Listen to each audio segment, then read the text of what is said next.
George 100.3 FM. It's daytime classical music on Radio St. George 100.3 FM.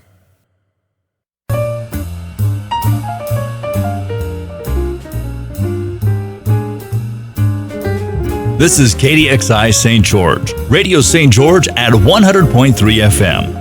And we now present to you On the Arts, an hour of discussion and discovery about the arts in St. George and Southern Utah. And now your hosts for On the Arts, Michael and Christina Harding.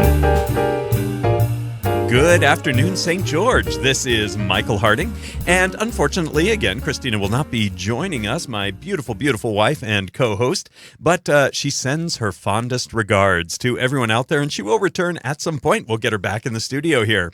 Until then, though, you're stuck with me, and I just want to remind people that the purpose of this show is to blow the lid off of all of those little artistic secrets that are around southern Utah.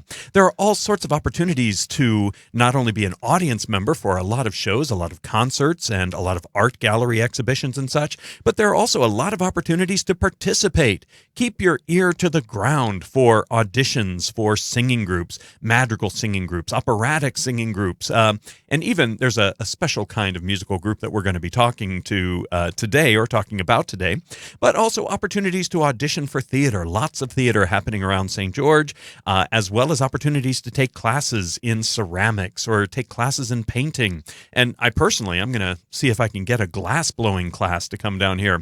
I have to tell you, when I was up in Seattle, which is, of course, one of the home bases of a very famous name, Chihuly, who is one of the glass sculptors of the world, one of the premier glass sculptors. One of the things I loved about it is you could walk downtown Seattle, and there was one of his studios, and it was open. You could just walk right in, see that they were making this glass-blowing art, and occasionally they would let you participate. You couldn't get too close, of course, because there is some danger involved, but I think what a great thing to bring here to southern Utah. So just so you know, that is a crusade that I'm on right now to make sure we have the opportunity to experience that.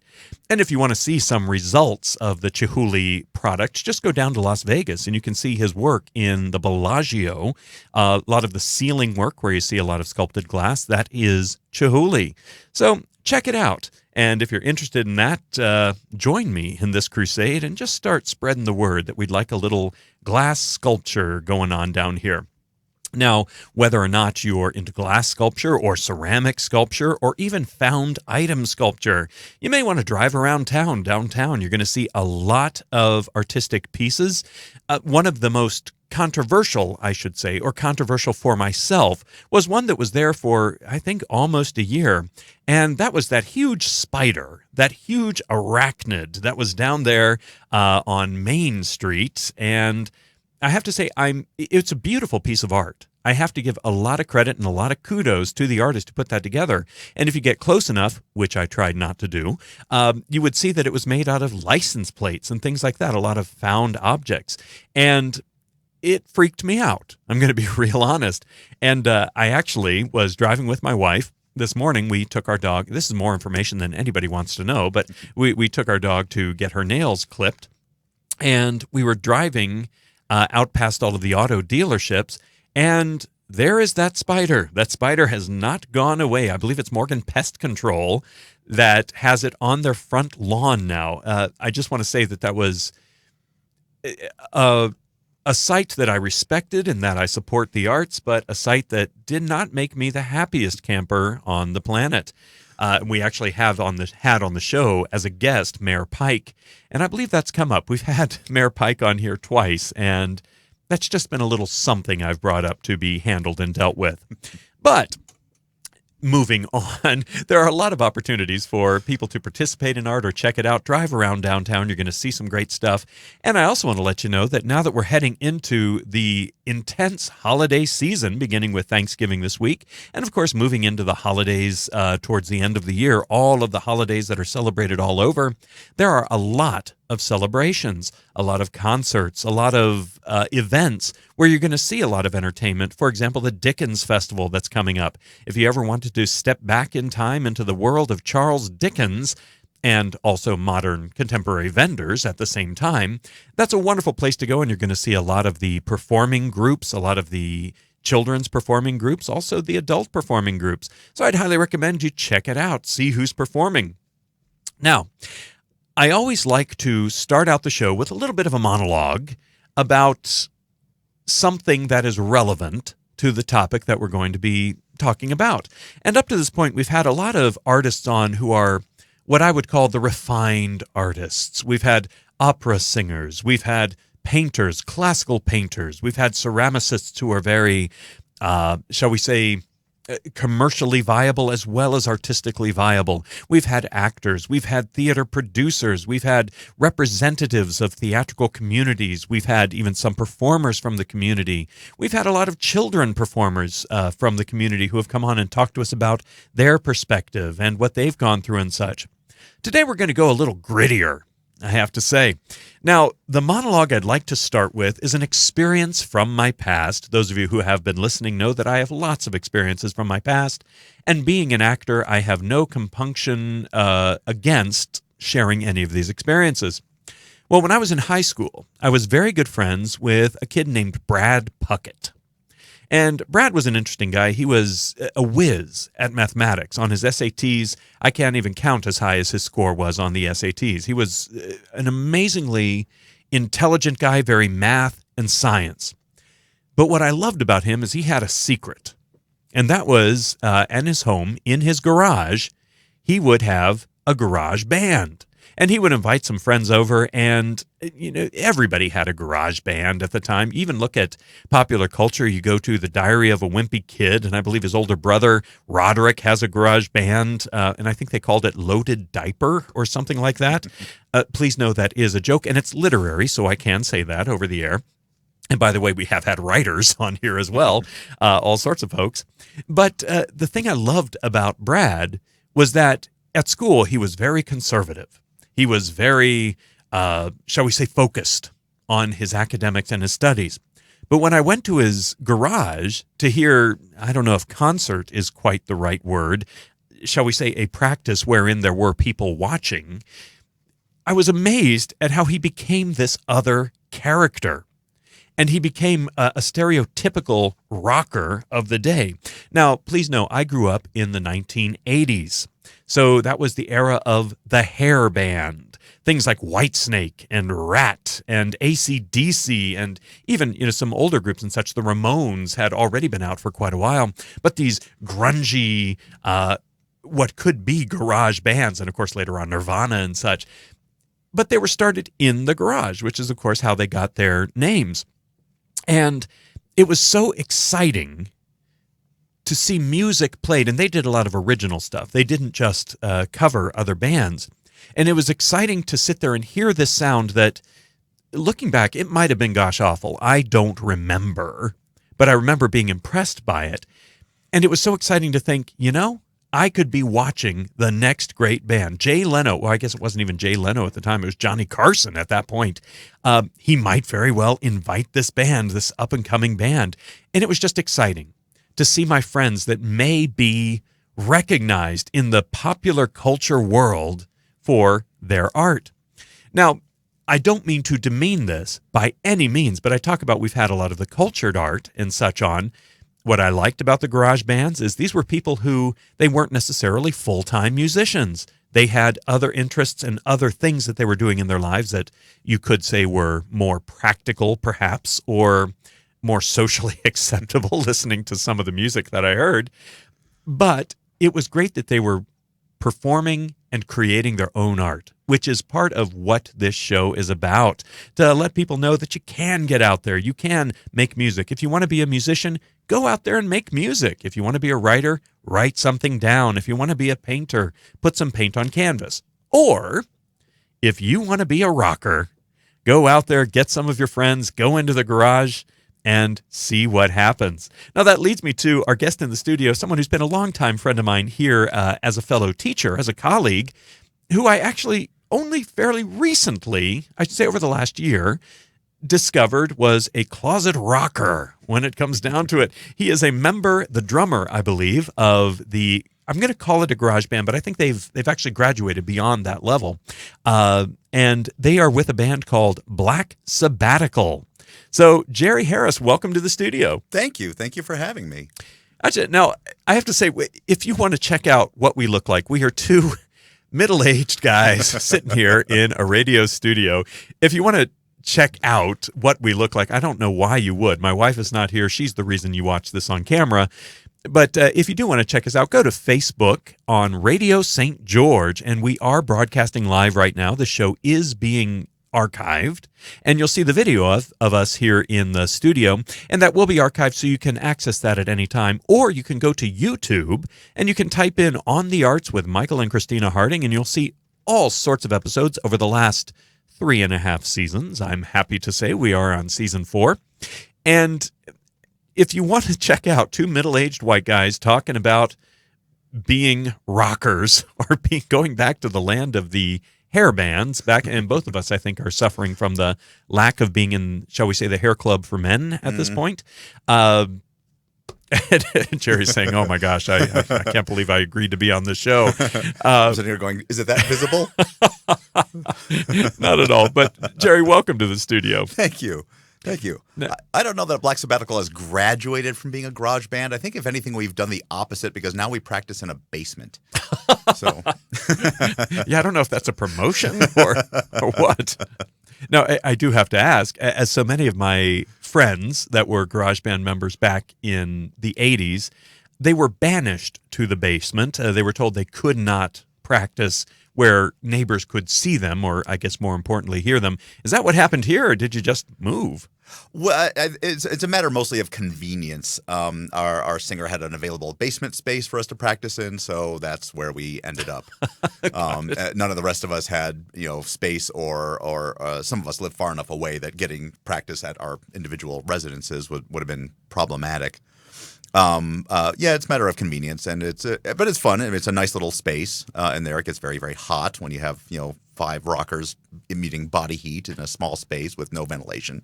You're not painting a very pretty picture. It's the authentic rock experience, I believe. I think we call that grunge. Yes, I believe that's a good description for the odor. Yes, right. And our audience is now turning the dial. So let me ask, first of all, introduce us, if you will, to your day job. What is it that you are known for, Dr. Jerry Harris?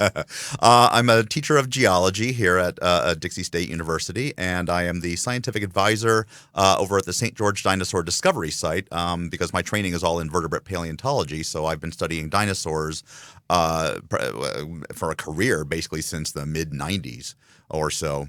So I like to play with dead animals, I think is the bottom line there. Thankfully not the stinky ones, but, dead animals nonetheless. And a lot of their footprints, over at the Dinosaur Tracks Museum, we have mostly their footprints there, which tell us a lot of information about dinosaur behavior. So they're a lot of fun to study. But yeah, I've been teaching here for a little over 15 years now. Gotcha. And you said you were studying dinosaurs and geology, I suppose, since the mid-'90s? As an actual student and as a job. My undergraduate degree was in geology as well. I wasn't actually doing formal studies of paleontology at that point in time, but I was volunteering at the Denver Museum of Natural History and starting to learn the trade that way. And is that where you went to school, in Colorado? Yeah, the University of Colorado at Boulder, where I got my undergraduate degree. Gotcha. Yeah. Well, clearly, and this is something that I've known, being your friend for a while and being a colleague and such, clearly you're extremely knowledgeable about your field, about paleontology and geology and such, which is why I was surprised when I found out, oh, this guy's a drummer in a rock band. How did that start? It's a really convoluted story. I mean, I started drumming in high school. And I just had a trashy little kit that I played with in my basement at home, much to the chagrin of my family, because I did not know the finesse of playing softly at that time. And I was supposed to be playing a lot of prog rock and that kind of thing. So, through earphones, so all they could hear was pounding and smashing, so they didn't get to hear anything. And it was all self-taught. I never actually took any lessons, although I watched the drummers who were in my high school band and learned a lot from observing them and having them show me a few things. And then when I went off to college, living in the dorms, living in a small apartment, I had no room for the drum set. It basically sat at home. And eventually, when I went off to grad school, I still had no room for it, so I eventually sold it, and I listened to a lot of drumming, but wasn't into playing drums for a while. And it really wasn't until I got here to St. George when I got a house, and I was like, I have some space now. I think maybe I want to pick this up again. Right. And so bought a little kit. It's actually a fairly big kit, but and started to teach myself how to play all over again. And I've been doing that for a long period of time. 4, 5, 6 years, and then I knew about Black Sabbatical. Was a band that some of the faculty here at the university had formed, which is why we're Black Sabbatical, because it was all faculty-oriented and staff-oriented people here at the university. Is that a play at all on Black Sabbath? It's a total play on Black Sabbath, and a lot of people end up thinking that we're a Black Sabbath cover band, which we play one of their songs. Right. But I heard about it. I've seen them perform a number of times. A lot of the people in it were my colleagues and friends. So I'd seen them play a number of times. And then the drummer that they had, who was also in several other bands in the area, decided that he was just too overwhelmed with too many things to do. So the Black Sabbatical was one of the things that he dropped out of. So the guitarist approached me knowing that I played drums and asked if I wanted to be the drummer in the band. And I was like, it's always one of those little back of the mind pipe dreams that you want to play in a rock band and see what that's actually like. So I said yes, and slowly learned their playlist, and now we're a pretty good unit.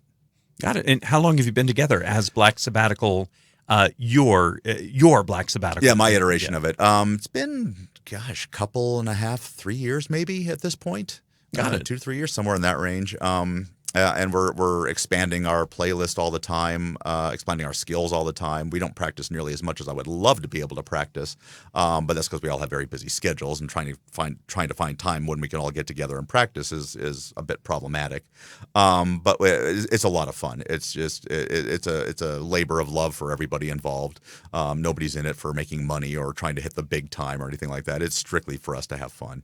So Seth Meyers hasn't called, or Jimmy Fallon, to get you on the show? I'm not even aware that they're aware that St. George is a city. So, Right. Well, I have to tell you, and as far as finding time for that, if I were a member of a band, and I am not, by the way, probably, which is good news for anybody who respects the art of a band, I will tell you the best time for me to be called into a practice is when I've got a lot to do, like a lot of papers to grade or a lot of things. That's when, boy, everything just seems to happen, and I've got to prioritize, and I must rest my mind with rehearsal or something. Exactly. Yeah. Right. Yeah. Yeah. I admit I have done that on occasion. I'm like, I'll put that off until, oh my gosh, I have to go to practice now.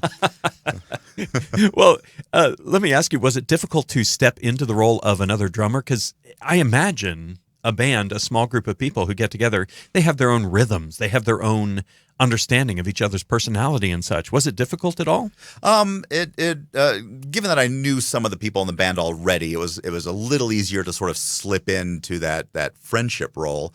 But to learn their dynamics, yes, that was and learn their particular band sense of humor and learn aspects of their history that I hadn't been privy to before. That was a lot of fun. But they don't dwell on it much. They don't bring up the history aspect of it very much. So it was very much just sort of jump in and, hey, this is where we are. Let's move forward from here.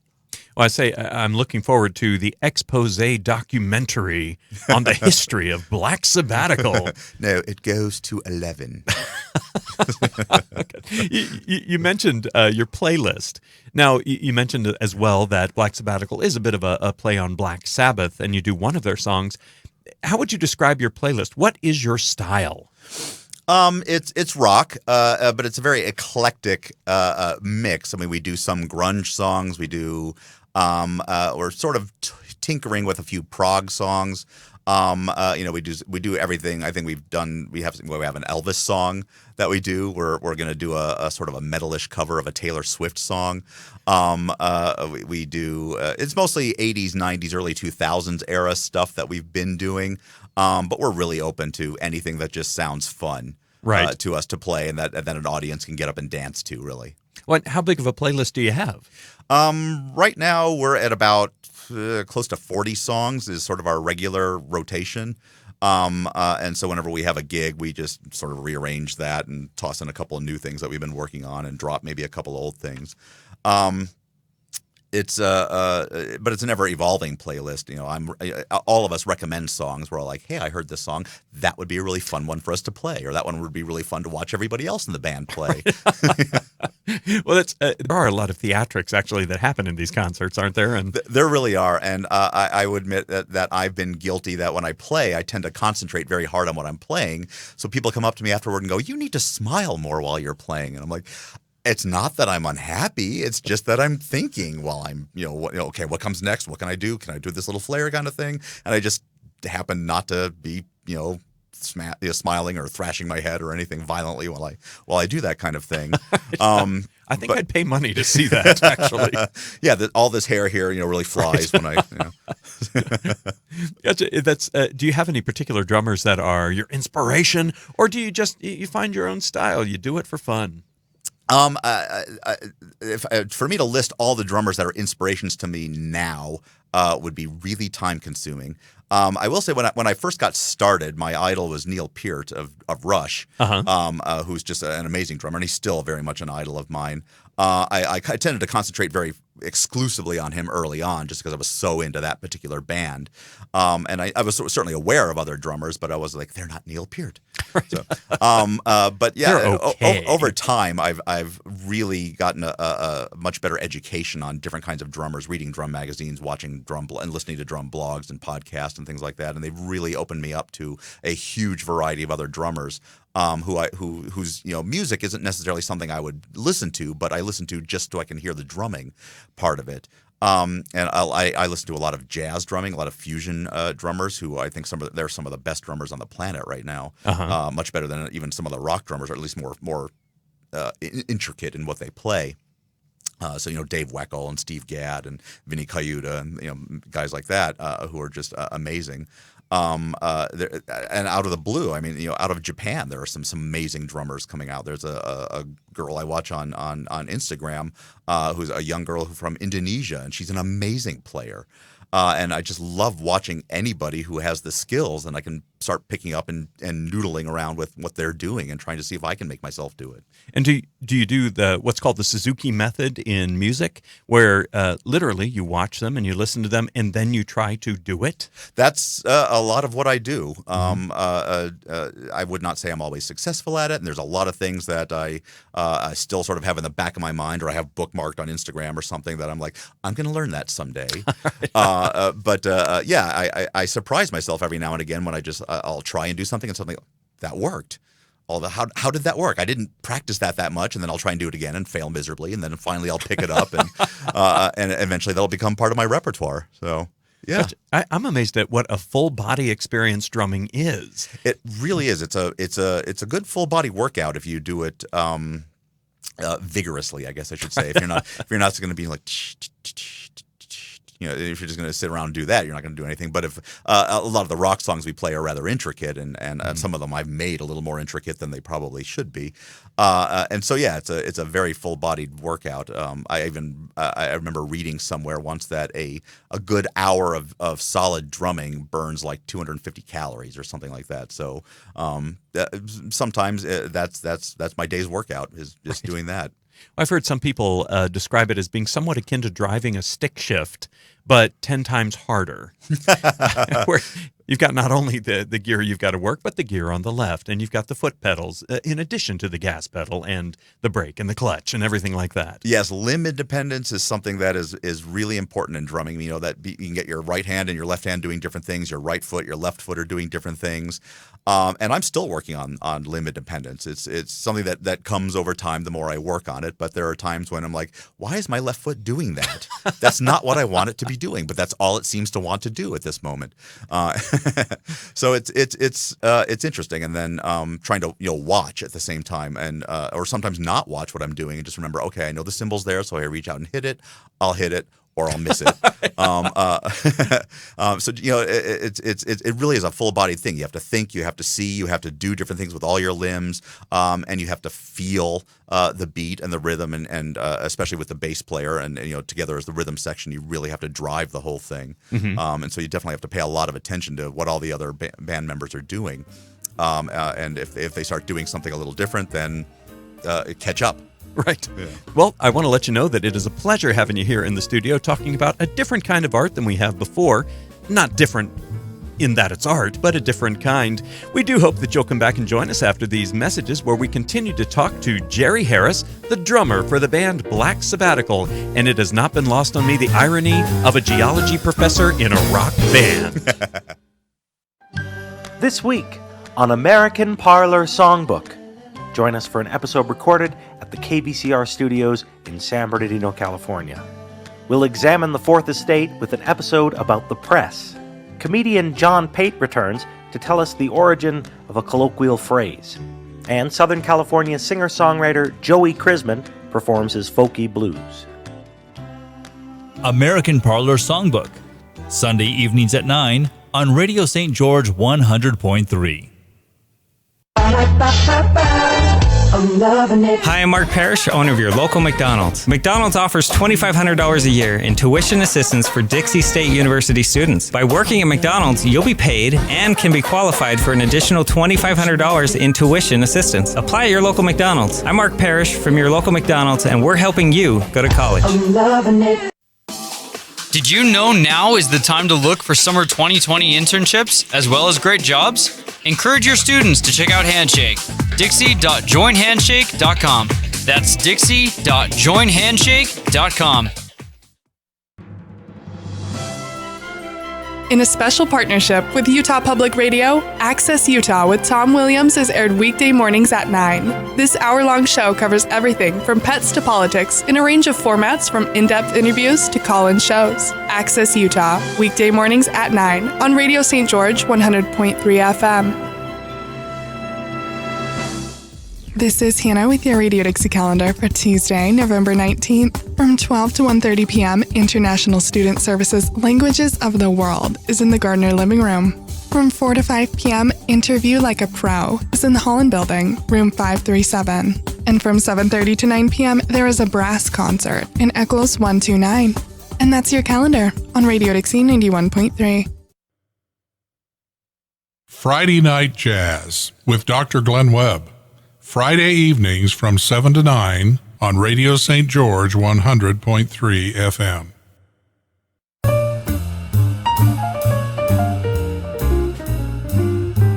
Welcome back to Radio St. George 100.3 with On the Arts. And now your hosts, Michael and Christina Harding.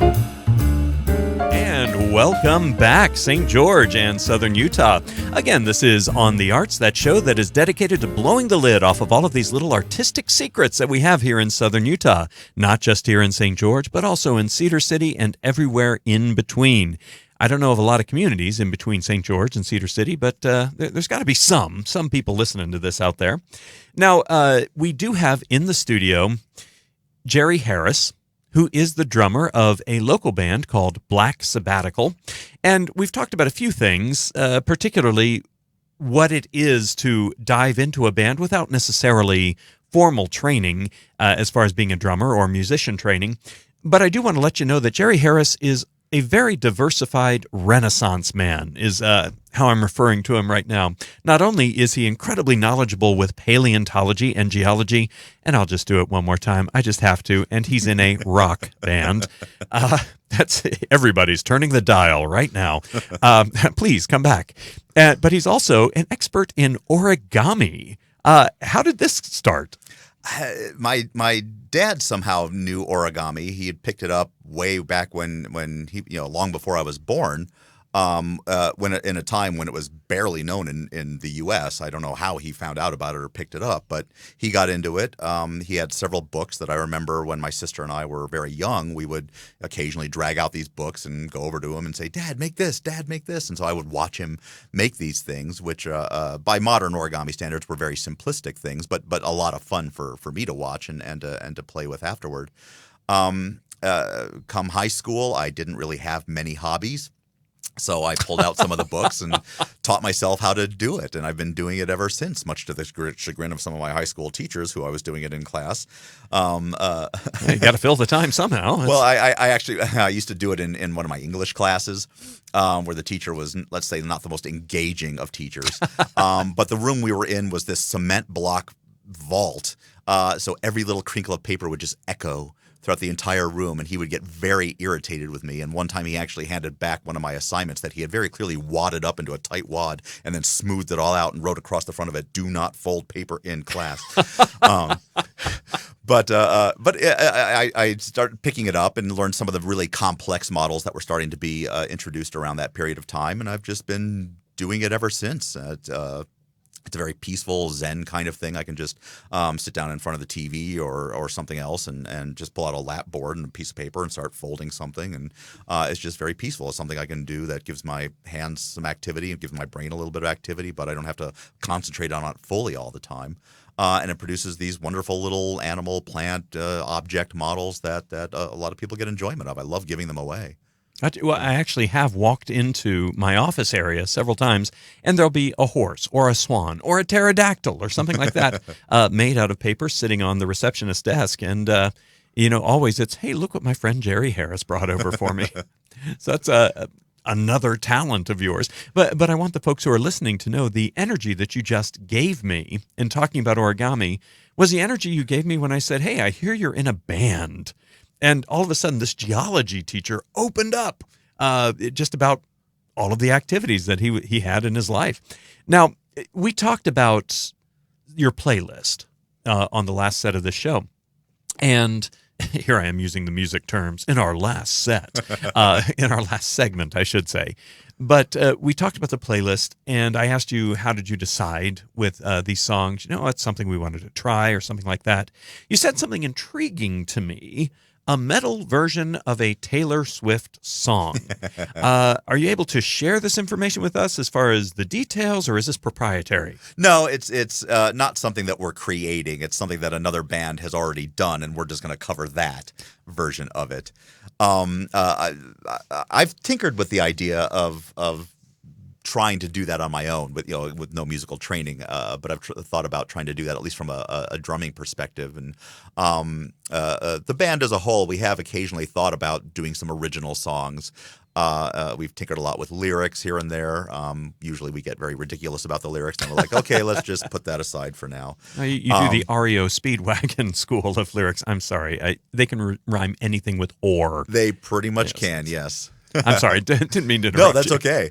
I would love to do that. I'm not aware that anybody in the band has any real formal musical training. I'm certainly no music degrees or anything like that. I think some of them may have had like guitar lessons or whatever, but no training in music writing and formulating music. But it's something that I think we all sort of would love to try someday. We just haven't gotten to that point yet. We're just having too much fun picking from all the different songs that are out there and going, that one would be a real audience pleaser, or that one just is really fun to play. They've picked a few songs there are some songs in the set that I'm not a particularly big fan of, but at least they're fun and challenging to try and play. There are some that are very, very fast on the drums that are really sweat-inducing. They're fun to try, but they really tire me out. I'm like, can we put that at the end of the set? Well, do you have sheet music that you go off of, or do you do everything by ear as a band? It's all by ear. I think we all, when we share songs, when one of us finds a song that we're like, hey, let's try this one, we just send like the file around or send a YouTube link around to it, and everybody listens to it and says, okay, let's play that one. And we all just listen to the YouTube or whatever version of it and learn how to play our respective instrument parts from that. Well, I'm not going to expect this if I ever go see a performance of you guys, and I do hope so. I mean, I'm friends with you guys, and I would like to hear Black Sabbatical.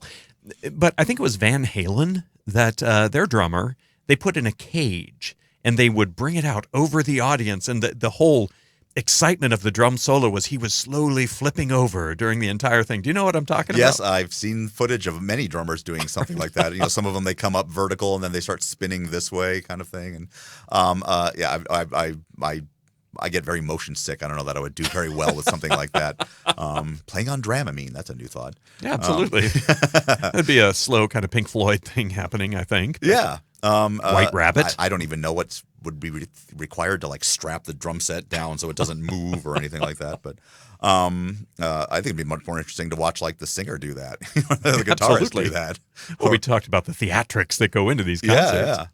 Well, so we're not going to see you flipping over in the air and such. A conversation we had earlier that I found really, really interesting was about when a drummer makes it look like they've made a mistake or something by flinging a stick in the air. Quite often you'll see drummers who are very dexterous with the sticks. They can twirl them around. They twirl them around their head, their neck, their fingers, whatever they can do. But one of the most exciting concerts I ever saw was my friend Brad Puckett back in high school, and his drummer was really quite good. But I cannot tell you how many sticks he went through because he was playing, and one would just go flying, sometimes into the audience, sometimes off to the side. And I think his trick was not missing a beat. He would fling these sticks, and he had just this pack of sticks behind him, and he would just grab one in rhythm. And I went up and asked about it, and he was gathering up all of his sticks after the concert. And it turns out he had planned all of it. He worked on the choreography because it was so exciting for an audience to see a drumstick fly. I don't know why. I really don't, but it was just exciting. Do you do any theatrics like that? I do a couple little stick flips kind of thing. I haven't really mastered the whole twirl thing very well. I mean, I can do it a little, but not enough to be really impressive. Not that I can sit there and twirl them and then crash on the cymbals or anything. But I do a little flips here and there, and occasionally I do entirely by accident. No choreography required. Lose a stick. It goes flying somewhere, and I also have a little bag of sticks that I reach down and hopefully grab one and miss as few beats as I possibly can while I'm doing that. Right. But I would love to learn some of the more theatrical stuff. I just, I watch a lot of the younger drummers do that kind of thing, and I'm like, I remember when I had that kind of flexibility.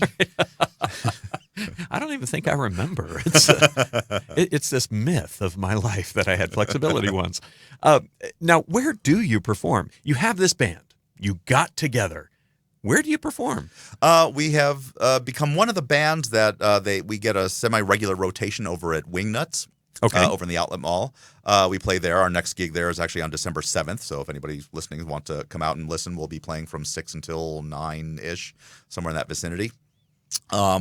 We played the George Fest, the first Friday thing. We played that back in early September. Mm-hmm. That was fun. And we're actually contemplating right now maybe getting involved with the Battle of the Bands for the Kanab Balloon Festival in February. Oh, you're going for the big time. Yeah, big prize there. I don't. It'd be certain. It'd just be fun to go play. Right. At the whole thing. Well, let me ask you. Do you find? I'm talking age here because we're two middle-aged guys. There's no secret about that. Do you find, is this a younger person's game, or are a lot of the bands, just people who are looking for outlets, who want to have fun? Are we in the age bracket of the hip rock folks? Defining hip as what the kids these days are into, definitely not. Not that your hip's about to break either. I've seen enough garage-ish bands around here that I've seen a huge age range involved. I've seen everything from what I have to assume are teenagers or kids in their early 20s, all the way up to people in our age range and even a little more. I've seen some of the bands around here. I think it's just an outlet that anybody who has a musical bent and the means to do it can get involved with. Gotcha. And how expensive is it? You said you have a pretty nice set. Is this something that you've got to have money for the equipment, or is there another outlet to get a drum set? Or drum sets, they really range. You can get a very basic beginner's level set for a few $100s. Toss in a few cymbals for maybe a few more $100s. You can definitely do it for under $1,000 easily. My kit is sort of at the mid-range, I think, or low end of the mid-range for that. And the kit itself was about $1,000, and my cymbals were another I don't even remember how much, 1,100, 1,200, something like that. And I've slowly built a few other additional things into the kit, a cowbell and that kind of thing slowly over time. More cowbell. So, more cowbell. Always need more cowbell. Yes. And we do have some songs I've specifically picked so I can play the cowbell. Christopher Walken comes on the set. Okay. But there are some drum sets. I mean, my sort of ideal dream drum set made by one of the top drum manufacturers. I mean, they make sets that go for $8,000, $9,000, $10,000 a piece. They sound exquisite. They sound amazing. And I would love to have the money for those kinds of things. But the kit I've got sounds really, really good. I'm not at all disappointed with it in any way. It just really depends. It's like pianos. I mean, you can start out with a very small, simple piano, and you can go all the way up to a giant grand piano for however many tens of thousands of dollars that costs. I think no matter what your instrument, I think there's really a range of affordable options all the way up to professional level options. Right. Well, and if you have access to an institution of higher learning, perhaps, and this is for everyone out there, I know the price tag can sometimes make people think, well, I can't really get into that. If you want to be a painter, well, I can't afford the paints or the canvases. And that's a realistic thing, frankly. If you want to do some of these art forms, there is sometimes a financial stake that has to be made. But one of the things that I found is being involved with a high school or being involved with a local university or any group like that. Sometimes they'll allow sponsored groups to come on in, and sponsored is the key. They're not going to allow people to just come in and use equipment and such. But there are a lot of community courses that are available that are certainly not that expensive. There are also, if you know somebody that works there or something, and you're interested, there's nothing wrong with expressing interest and seeing if maybe you can use some equipment or such, or rent some equipment for a lesser price than actually purchasing. I've also seen, and this is from my days in Seattle, a lot of buskers who don't necessarily have those huge drum sets, but it's pretty amazing what they can do with what they've pulled together. Now, I'm not saying everybody needs to use paint cans and plastic dubs and such, but you know what? If you want to go out there and you want to be a percussionist and make rhythm and make music, make some rhythm and make some music. And when you get a proper instrument, perhaps that may be down the road, but why not? Yeah. There, for percussion in particular, there's a instrument which came out of the Latino community back in the 60s called a cajon, which is basically this little rectangular box that's hollow, and on one side it's got a little like a snare drum chain going down through the middle of it, and you just sit on it and you just reach down and you can pat it in different places to get snare noises or bass noises or tom kind of noises, and some people perform it just using that and maybe one little cymbal. And you can get much more elaborate than that with it, but it's a really simple instrument, and you can do that for under $200. Absolutely. Yeah. Well, and say you want to be a writer, you find a pencil and put it down on paper and such. So many opportunities to do this. Now, when I bring up the buskers of Seattle, I want to point something out. We talk about opportunities to participate in the arts and such. Some of my favorite buskers in Seattle were the kids. The ones, they were 10, 11, 12, sometimes a little older than that, but they were out there. And I'm going to be honest, a lot of them were, by standards of art, kind of terrible. There was this group of 3 boys. They had to be, 11, 12 or what have you. And they had a tambourine. And they were doing a version of La Bamba that I hope I never, ever hear again. Sometimes I wake up screaming in the middle of the night, having been reminded of this. But the thing that was amazing about it was the joy on their faces as they were doing this. And, occasionally somebody would flip them a quarter and you could see the dreams of, international stardom appear in their eyes as they got that quarter. But it was the joy of doing it. There was also a gentleman, and I don't know, I didn't know this guy, so I'm using gentleman, loosely, but he had one of those old, Sony keyboards, but the ones that were only like an octave and a half, and they sounded like a keyboard, a synthesizer from the 1912 or something like that. And the poor guy was tone deaf, but he loved to be out there. I did a lot of work at Seattle Children's Theater in Seattle Center next to the Space Needle, and he would always set up right there. And I think he was trying to inspire the kids who came to Seattle Children's Theater. And the problem with him being tone deaf was it didn't matter so much for some of the numbers, but he would always do Do a Deer from Sound of Music. So instead of "doe, a deer, a female," it was "doe, a deer, a female deer, ray, a drop of golden sun," which I guess could be, I don't know, head-banging techno, but no, he was singing the song just on one pitch there. Okay. But these people got out there, and again, the joy on their faces. Isn't that what art is supposed to be? That's exactly what it's supposed to do. It's supposed to make people happy, and there's nothing I love more when we perform than watching people get up and dance to the song, or clap along, or even when they're just paying pure attention, just listening to the music and not talking to the person next to them and not on their phone. They're just really engaged. I love that. That's what feeds energy into the group. Well, I know there are a lot of concerts at Even Stevens on St. George Boulevard. I've been to a few there. We've had a guest on the show, Dr. Glenn Webb, who actually has his own show on jazz here on 100.3. And I've watched him play, and it's just an ensemble. And what's great is they don't get in your face by any means. They just start playing their jazz. And what's cool is you can see people just start listening and get drawn in by this music. It's a real special experience. I also want to do a shout out to actually a current student of mine, a young man called Josh. His name is, we call him, his name is Josh France. And, his family does quite a bit. His mom dances quite regularly all around, and she teaches dance, and she participates in local theater. And his brother is quite talented as well as all of his siblings. They sing well and such. And he just decided to put together an evening of Irish music.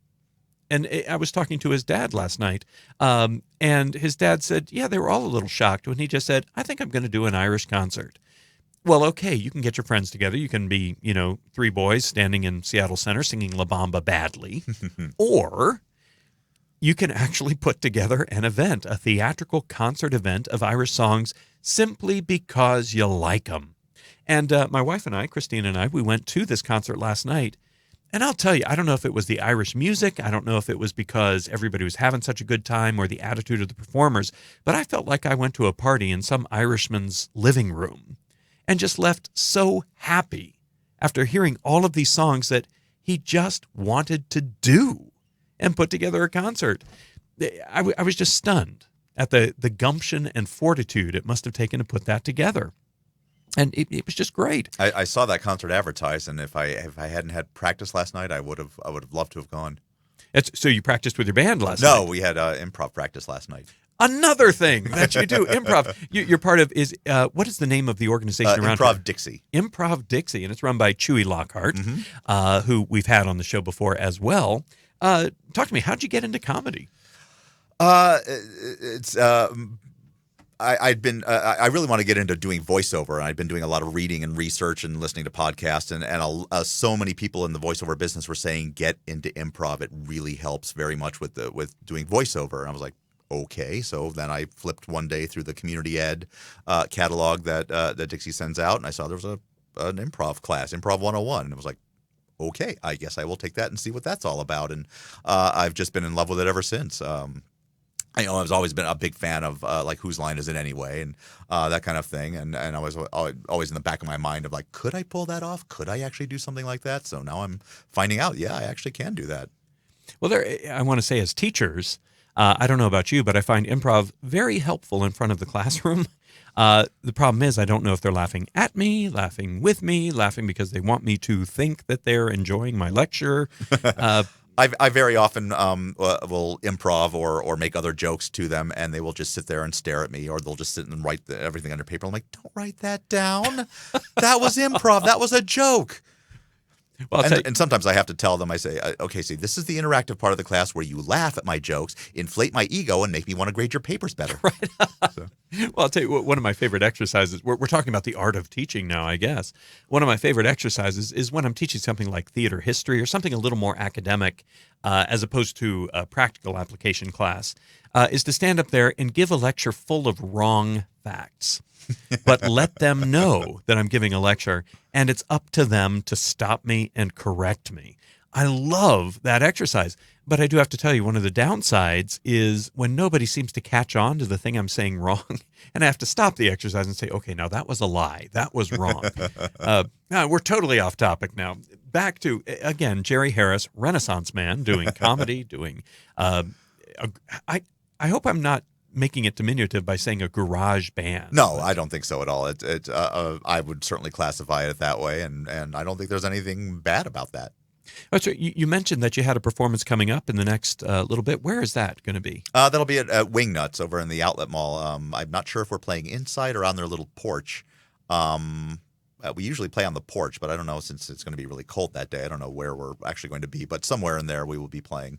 And to keep the volume down for the drums, if we are inside, I have a little electronic drum kit that I play, right, where I can control the volume much better than I can with the acoustic kit. Mm-hmm. So.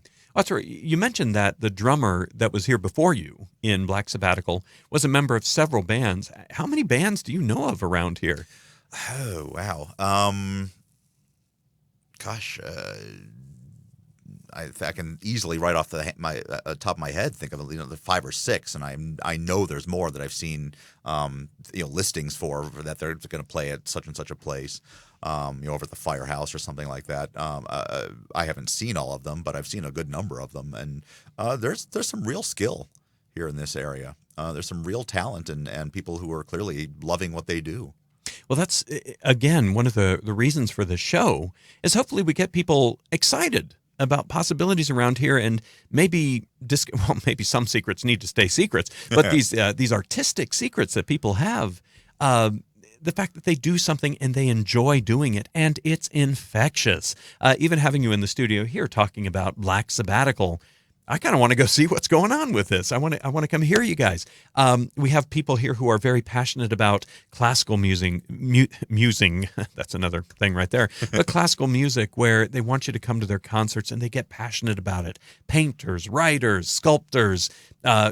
We've had tons of different people in here, and they're all passionate, and it is incredibly infectious. This is my invitation over the air to everyone to not only keep your ear to the ground about what your neighbors may be doing artistically and some offering that they may have, but also to encourage you, if you ever wanted to play the drums, go out there and start banging on something artistically. If you want to write, pick up a pencil, start writing on paper, or, that's from my century apparently, or sit down at a computer and start writing some poetry or some an essay or a story, anything that you want. I do hope that everybody who listens to On the Arts understands that here in Southern Utah, we've got a lot of offering. And Jerry Harris, thank you for joining us here in the studio today. It's been my pleasure. Thanks for having me. No problem. And we do hope that you'll join us next Tuesday for On the Arts, every Tuesday at 4 p.m. And we hope that until you hear from us again, you keep your focus on the arts. You've been listening to On the Arts with Michael and Christina Harding. Search Facebook, YouTube, Podbean, Spotify for Radio St. George to view video and podcasts of this show, or go to radiostgeorge.com. Join us Tuesdays and Thursdays at 4 for On the Arts on Radio St. George 100.3.